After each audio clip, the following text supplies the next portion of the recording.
আসসালামু আলাইকুম, সবাই কেমন আছেন? আশা করতেছি সবাই ভালো আছেন। আমিও খুব ভালো আছি। পবিত্র শবে বরাত চলে গেল। সবার কেমন শবে বরাত কাটলো অবশ্যই কমেন্ট করে জানাবেন। আমার তো বেশ ভালোই কাটলো। তো ইবাদত বন্দিগির একটা দিন রাত। তো সারাদিন অনেকে রোজা ছিলেন, আবার অনেকে রাত জাগে ইবাদত করছেন। তো আমরা কালকে আমার হাজব্যান্ড নামাজ পড়ে আসার পরে আমরা দুই হাজব্যান্ড ওয়াইফ মিলেও নামাজ পড়ছি অনেকক্ষণ। নফল নামাজগুলো বসে থেকে একসাথে পড়ছি। সে মসজিদ থেকে পড়ে এসে বলতেছে নাও দুইজন। আমি অবশ্য নামাজ পড়া শেষই করি নাই, সে চলে আসছে। অবশ্য অনেক আগে গেছিল, আমি ভিডিও এডিট করলাম, ছাড়লাম, তারপরে নামাজ পড়তে বসছি। তো তখন আমার হাজব্যান্ড এসে বলতেছে দুইজনে মিলে নামাজ পড়ে নিই নাও। আমি বলতেছি ওমা তুমি যে নামাজ পড়ে আসলা, বলতেছে নাও দুইজন মিলে পড়ি। তো দুইজন মিলে বসে থেকে এক যায় নামাজে নামাজ পড়লাম, অনেকক্ষণ বসে থেকে গল্প করলাম। তো হাজব্যান্ড ওয়াইফ, স্বামী স্ত্রীর সম্পর্ক এত সুন্দর সম্পর্ক আল্লাহ নিজ হাতে তৈরি করছেন। পৃথিবীতে সর্বপ্রথম সম্পর্ক ছিল স্বামী স্ত্রীর। তো সেই জায়গা থেকে স্বামী স্ত্রীর সম্পর্ক একটা অদ্ভুত সম্পর্ক। কি একটা অদ্ভুত, দেখেন এত ঝগড়া হয়, গন্ডগোল হয়, তারপরেও কিছুক্ষণ পরেই মিল। তো ওই যে অনেকে বলে না যে স্বামী আর স্ত্রী বানাইলো কোন মিস্ত্রি, কি এক আজব কারিগর।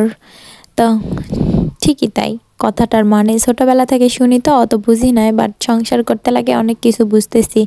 এত ঝড় তুফান যায়, তারপরেও দেখেন দুইজনের সম্পর্ক আল্লাহ মানে এত পবিত্র একটা সম্পর্ক। এই জন্যে বলে পবিত্র সম্পর্ক যারা বিবাহিত সংসার জীবন করেন তারাই বোঝেন।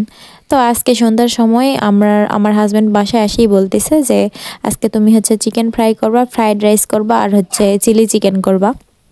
তো চিকেন ফ্রাই করছিলাম সবাই মুখে খাওয়ার জন্য।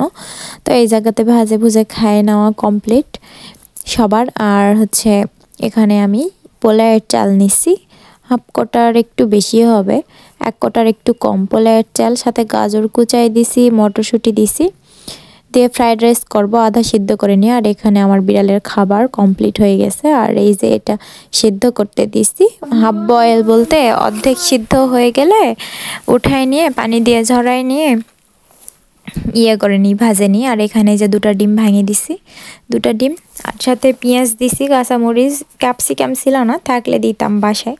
তো ক্যাপসিকাম যেহেতু নেই ওই জন্য দেওয়া হয় নাই।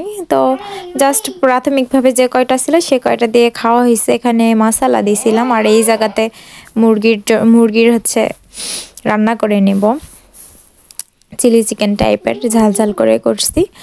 আর এখানে ফ্রাইড রাইস করতেছি জাস্ট সিম্পলভাবে, মানে হুট করে খাইতে চাইছে তো আমার বর। তো সেইভাবে বাসায় কিছু ছিল না, অবশেষে সস নিয়ে আসছিল, ডিম নিয়ে আসছিল, নিয়ে এসেই কিন্তু বলছে। আর জানে যে বাসায় গাজর মটরশুঁটি আছে, সাথে আরও এটা ওটা লাগে যেমন গোলমরিচের গুঁড়া এটা সেটা।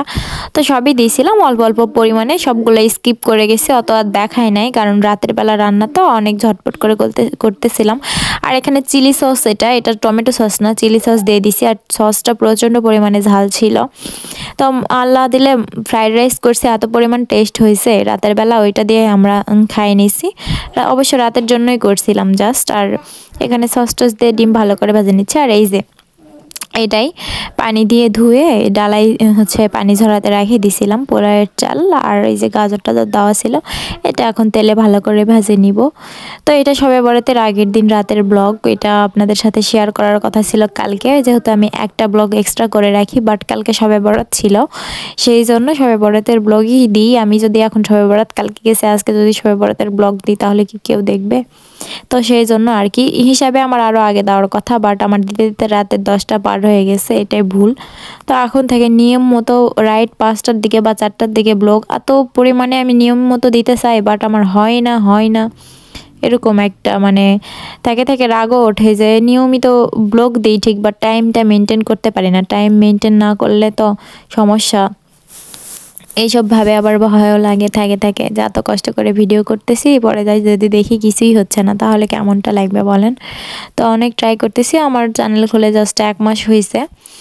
তো এর মধ্যে অনেক দূর এগিয়ে গেছি, আল্লাহ দিলে সামনে আরও যাব। তো আপনারা যদি আমার সাথে থাকেন সামনে অবশ্যই কঠিন পথ চলাগুলো সহজ হয়ে যাবে, সবাই যদি সবার হাত ধরে হাঁটি। এটাই বাস্তব কথা, যে সবাই সবার পাশে থাকলে কোনো কিছুই কঠিন না। তো এই যে আমার ফ্রাইড রাইস হয়ে গেছে, আমার বর আবার এখানে ভিডিও করে দিচ্ছিল। তো আল্লাহ দিলে এত টেস্ট হয়েছিল, খাইতে অনেক মজা হয়েছিল। ঝাল লবণ সব হালকা হালকা দিছি, যেহেতু চিলি চিকেন করছি ওইটা দিয়ে খাওয়া হবে, সেই জন্য এখানে আর ওইভাবে হচ্ছে আপনার দেই নাই। আর এখানে আমার বাবু খাবে, তাকে একটু দিলাম, আর আমার বর খাবে মানে চাকার জন্য। যে কোনো কিছু রান্না করলে ওরা উঠায় নেয়, আগে নিয়ে খায়, ট্রাই করে আমাকে বলে যে এই হয়েছে ওই হয়েছে, এরকম একটা টেস্ট করে। আর এখানে মুরগির মাংস করে নিতেছি ফ্রাই প্যানে। এই আজকে রাতের খাওয়া দাওয়া। তো কালকে শবে বরাত গেল, পবিত্র একটা রাত। শবে বরাতের রাতে আমরা সবাই রাত জেগে নামাজ পড়ি। আসলে ছোটবেলার লাইফটা না আর চাইলেও ফিরে পাবো না। ছোটবেলার লাইফ এত সুন্দর ছিল যে আমার সমবয়সী অনেকেই ছিল। তো একসাথে সবাই মিলে নামাজ পড়তাম, নামাজ পড়ে দোয়া করতাম, কে কত রাকাত নামাজ পড়লো একটা প্রতিযোগিতার মধ্যে ছিলাম। বাট বড় হওয়ার সাথে সাথে ছোটবেলার ওই দিনগুলো সব হারাই ফেলছি। তো ওই যে বলে না, মেঘে মেঘে অনেক বেলা হয়ে গেছে, তো এরকম একটা কথা আর কি। এখন মনে পড়লে এত পরিমাণ মানে খারাপ লাগে যে মনটা চাই যে ছুটে চলে যায় সেই ছোটবেলার দিনগুলাতে। ওই দিন তো আর ফিরে পাই না, তখন কিছুই বুঝতাম না, না সংসারের ঝামেলা না কোনো কিছু। কি নিশ্চিন্তে দিন পার করছি, তাই না? আসলে আমরা আমাদের বাচ্চাদের সব সময় চেষ্টা করব তাদের ছোটবেলায় ভালোটা দেওয়ার জন্য, কারণ এই বয়সটা আর থাকে না। এক সময় আমার মারা বলতো, বাট এখন বুঝতেছি সত্যি ওই দিনগুলো যদি ফিরে পেতাম, এরকমটা মনে হয়। আর আর কিছুই না। তো এই যে এখানে রাতের জন্য খাবার বেড়ে নিচ্ছি, ফ্রাইড রাইস আর চিলি চিকেন, এটা মিলে আমাদের রাতের খাবার। বাইরের খাবারের সাথে আমাকে বাসায় করে খাবো, আমার কাছে ওইটাই বেস্ট লাগে। আর কিছুদিনের মধ্যে পিৎজা করব, সেটার ব্লগও আপনাদের সাথে শেয়ার করব। আর একদিন করব বারবিকিউ নাইট। তো আমার হাজব্যান্ড বলতেছে যে নেট কিনে নিয়ে আসি, তারপরে একদিন বারবিকিউ করা হবে চিকেন দিয়ে। তো এই আর কি রাতের খাওয়া দাওয়া। আমরা সবসময় দুইজন মিলে খাই আর টিভি দেখি, কার্টুন দেখি, এইভাবেই চলতেছে। তো দোয়া রাখবেন আমার জন্য, আমার ছোট্ট সংসারের জন্য, আমার ছোট্ট বাবুর জন্য, আমাদের জন্য দোয়া করবেন, এই আর কি চাওয়া, আর কিছু না। তো সবাই ভালো থাকবেন, একটা লাইক, একটা কমেন্ট, একটা সাবস্ক্রাইব করে পাশে থাকবেন, আর পুরো ভিডিওটা ফুল ওয়াচ করে দেখবেন।